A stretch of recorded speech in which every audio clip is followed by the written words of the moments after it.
Bismillahirrahmanirrahim. Today's topic of discussion is temporal lobe epilepsy.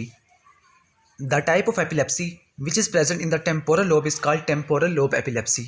या फिर इसका दूसरा नाम साइकोमोटर एपिलेप्सी, क्योंकि इसमें साइकोलॉजिकल सिम्टम आपको देखने को मिलते हैं। या फिर इसको हम लिम्बिक एपिलेप्सी भी बोलते हैं, क्योंकि टेम्पोरल लोब के अंदर लिम्बिक सिस्टम मौजूद होता है। सबसे पहले हम टेम्पोरल लोब के फंक्शंस देख लेते हैं, क्योंकि अगर हमें फंक्शन का पता होगा तभी तो हम एपिलेप्सी के साइन और सिम्टम को अच्छी तरह समझ सकेंगे। तो टेम्पोरल लोब के क्या क्या फंक्शंस होते हैं उसको देख लेते हैं। टेम्पोरल लोब के अंदर लिम्बिक सिस्टम मौजूद होता है और लिम्बिक सिस्टम एक मोस्ट इंपॉर्टेंट सिस्टम है हमारी बॉडी का। इसके क्या क्या फंक्शन होते हैं? लिम्बिक सिस्टम का पहला फंक्शन ये है कि ये रिसेंट मेमोरी के फॉर्मेशन में इन्वॉल्व होता है, स्पेसिफिकली हिप्पोकैम्पस इसमें पार्टिसिपेट करता है। दूसरा इसका फंक्शन ये होता है कि प्रिमिटिव सेंसेशंस होती हैं जस्ट लाइक स्मेल, टेस्ट, उनको कैरी करते हैं। स्मेल के लिए आपको पता है कि प्री पायरिफॉर्म कॉर्टेक्स, एमेग्डाला और हिप्पोकैम्पस, और टेस्ट के लिए स्पेसिफिक एरिया होता है टेम्पोरल लोब में, उसको बोलते हैं हम इंसुला। तीसरा इसका इंपॉर्टेंट फंक्शन है सेक्सुअल बिहेवियर को कंट्रोल करना, इसमें स्पेसिफिकली एमेग्डाला आ जाएगा। चौथा इसका इमोशनल बिहेवियर और ड्राइव्स को, इसमें हाइपोथैलेमस, हिप्पोकैम्पस, सिंगुलेट गायरस, ये तीनों मिलकर काम करते हैं। टेम्पोरल लोब में लिम्बिक सिस्टम था, उसके फंक्शन तो हमने देख लिया है। टेम्पोरल लोब के दूसरे दो इंपॉर्टेंट फंक्शंस और होते हैं, वो कौन कौन से हैं? पहला फंक्शन ये है कि differentiation between fantasy and reality, and the sixth one is development of sense of familiarity and strangeness. इसको हम डायग्राम से भी देख सकते हैं कि टेम्पोरल लोब के क्या क्या फंक्शन हो गए। आपको पता है कि जो सेरिब्रल हेमिस्फीयर है वो एसिमेट्रिकल होता है। एसिमेट्रिकल का मतलब लेफ्ट साइड के अपने स्पेसिफिक फंक्शंस होते हैं, राइट साइड के अपने स्पेसिफिक फंक्शन होते हैं। लेफ्ट साइड को ऑलमोस्ट 95% लोगों में जो राइट हैंडेड होते हैं उसमें लेफ्ट होता है डोमिनेंट, तो हम डोमिनेंट साइड को हम लेफ्ट बोलेंगे और नॉन डोमिनेंट को हम राइट साइड। डोमिनेंट साइड के क्या क्या फंक्शन है? कुछ फंक्शन डोमिनेंट साइड और नॉन डोमिनेंट साइड दोनों में कॉमन है, वो कौन कौन से हैं? पहला यह है कि साउंड को परसेप्शन करना, यानी ऑडिटरी इन्फॉर्मेशन को कैरी करना, ये दोनों में कॉमन है। और स्मेल, ये भी दोनों में कॉमन है। इसके अलावा दो इंपॉर्टेंट डिफरेंस होते हैं डोमिनेंट साइड पर और नॉन डोमिनेंट, यानी लेफ्ट साइड पर और राइट साइड पर। लेफ्ट साइड का जो एरिया है वो लैंग्वेज से रिलेटेड है, तो ये कंट्रोल करेगा स्पीच को और लैंग्वेज को। जो राइट साइड है, स्पेसिफिकली नॉन डोमिनेंट साइड, ये कंट्रोल करता है म्यूजिक और टोन के सीक्वेंस को कंट्रोल करता है, उसको सेंस करता होता है। इसके अलावा जो डोमिनेंट साइड है, इसका एक फंक्शन है कि वर्बल मेमोरी को कोड करता है, जबकि non dominant side non verbal memory को, जिस तरह किसी की शक्ल हो गया, किसी शेप हो गया, किसी म्यूजिक को मेमोराइज करना, तो ये टेम्पोरल लोब के फंक्शंस हो गए लेफ्ट साइड पर और राइट साइड पर। अगर डोमिनेंट साइड पे लेयन होगी तो क्या क्या साइन सिम्टम देखने को मिलेंगे? पहला डिस्फेजिया, दूसरा dyslexia, poor memory, complex hallucination, smell, sound vision, homonymous hemianopia. Non dominant side पे क्या होगा? लीयंस की वजह से पुअर नॉन वर्बल मेमोरी, वहाँ पे वर्बल था, यहाँ पे नॉन वर्बल मेमोरी।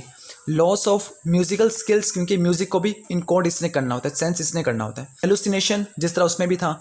होमोनिमस हेमिनोपिया, ये भी कॉमन है।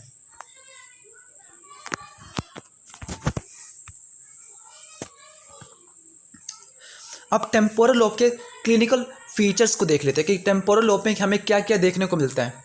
टेम्पोरल लोब एपिलेप्सी में होता यह है कि जो एपिलेप्टिक फोकाई होता है, एपिलेप्टिक फोकाई का मतलब ऐसा एरिया जो कि इलेक्ट्रिकल डिस्चार्ज प्रोड्यूस करा, वो भी एबनॉर्मल वेराइटी के, तो इसे कहते हैं epileptic foci. Epileptic foci localise होगा मीडियल टेम्पोरल लोब में, और मीडियल टेम्पोरल लोब में आपको पता है कि लिम्बिक सिस्टम मौजूद होता है, तो मीडियल टेम्पोरल लोब में ये लोकलाइज होगा। और स्पेसिफिकली लिम्बिक स्ट्रक्चर्स में वो कौन कौन सी होगी? एमेग्डाला होगा, वो हिप्पोकैम्पस होगा, और वो ओवरलाइंग लिम्बिक कॉर्टेक्स होगा जो उसको सराउंड कर रहा होगा। और इसके साइन और सिम्टम आपको देखने को मिलेंगे टेम्पोरल लोब एपिलेप्सी के, वो इनके फंक्शंस की डिस्टर्बेंस की वजह से होंगे। वो क्या क्या होंगे? What should be the clinical manifestation? First one is abnormal taste sensations leading to recurrent gustatory hallucination, abnormal smell sensations leading to recurrent olfactory hallucination, यानी gustatory hallucination और olfactory hallucination होगा। इसके अलावा एक इसका फंक्शन था कि ये फेमिलियरिटी और स्ट्रेंजनेस की सेंसेशन को प्रोड्यूस करता था, लेकिन अगर इसमें एपिलेप्सी हो जाए तो उस बंदे में ओवर फेमिलियरिटी क्रिएट हो जाएगी, और इस कंडीशन को बोलते हैं डी जोवा फिनोमिना। ये एक फ्रेंच वर्ड है जिसका मतलब है पहले से हमने किसी को देख लिया है, ऑलरेडी सीन। इसकी जार इररेलेवेंट फैंटेसी होगी, यानी वो बंदा रियलिटी में रहने के बजाय फैंटेसी में रहेगा और वो फैंटेसी और रियलिटी को डिफ्रेंशिएट नहीं कर सकेगा। इस कंडीशन को बोलते हैं हम जमाई वू फिनोमिना।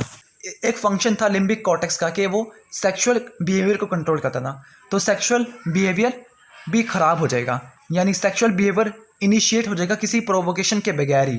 इसका क्या मतलब हुआ कि ये एपिलेप्टिक फोकाई ए मैग्डेला में है, क्योंकि ए मैग्डेला ही सेक्सुअल बिहेवियर को कंट्रोल करता है। और अगर ए मैग्डेला में हो तो उस बंदे में ज़्यादा चांसेस ये है कि वो ज़्यादा गुस्से का इजहार करेगा, यानी extreme burst of anger. Temporal lobe epilepsy के यही पॉइंट्स थे। इसके अलावा अगर एपिलेप्टिक फोकाई फ्रंटल लोब के अंदर हो तो फ्रंटल लोब में फंक्शंस डिस्टर्ब हो जाएंगे। फ्रंटल लोब में प्री फ्रंटल कॉर्टेक्स होता है जो कि बहुत इंपॉर्टेंट एरिया है। अगर प्री फ्रंटल कॉर्टेक्स में एपिलेप्टिक फोकाई आ जाए तो उस बंदे में मूड फ्लक्चुएशन काफ़ी ज़्यादा एक्सट्रीम हो जाएगी, क्योंकि प्री फ्रंटल कॉर्टेक्स का एक फंक्शन मूड को मेंटेन करना था, इमोशंस को कंट्रोल करना था। अगर एक्सट्रीम मूड फ्लक्चुएशन हो जाए और इसके अलावा आइस की सडन जर्किंग हो जाए कॉन्ट्रालैटरल साइड पर, इसका मतलब क्या हुआ कि एपिलेप्टिक फोकाई फ्रंटल लोब में है। एक्सट्रीम मूड फ्लक्चुएशन किस वजह से हुआ? प्री फ्रंटल कॉर्टेक्स की वजह से। और आइस की कॉन्ट्रालैटरल जर्किंग किस वजह से हुई? फ्रंटल आई फील्ड की वजह से। अगर फ्रंटल आई फील्ड की प्रॉब्लम मिले आपको, प्री फ्रंटल कॉर्टेक्स का मिले, तो ऐसी एपिलेप्सी को बोलेंगे हम frontal lobe epilepsy. That was all about the today's topic of discussion. Please subscribe our channel for more incoming interesting videos. Thanks. Allah Hafiz.